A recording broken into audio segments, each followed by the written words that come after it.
The tiny village of Stapleford in Hertfordshire is one of half a dozen whose residents are convinced the new workings would damage their environment and way of life, especially as the work would take 30 years. Campaigners have the promise of 1,000 protest letters going to the council.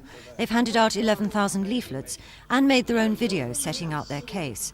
Among their worries, the size of the site, 540 acres of which would be worked, and some 240 lorries a day.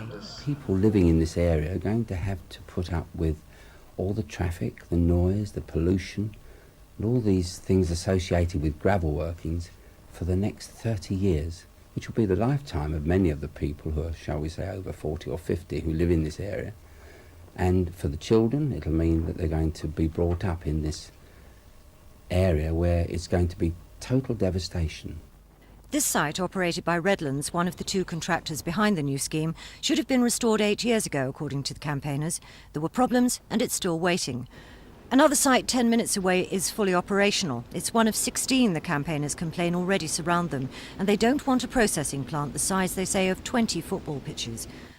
The contractors built a model showing how the area would look in 30 years' time when excavation is over and the area restored, adding there'd be twice as many indigenous trees as now.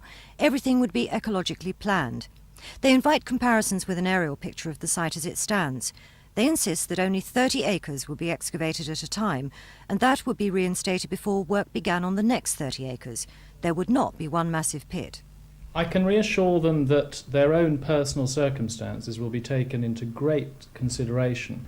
The thing I can't reassure them about is that wherever gravel is extracted, it does mean that certain problems will arise, but that we will make great efforts to mitigate them. I think I would be misleading people if I said that those problems wouldn't happen. A few miles away at Panshanger, one of REDLAND's showpieces. They explain it was reinstated and replanted 18 months ago. The villagers, though, are more concerned about how their bit of the countryside would fare over the next 30 years while the work would be underway. A planning decision is unlikely before next year.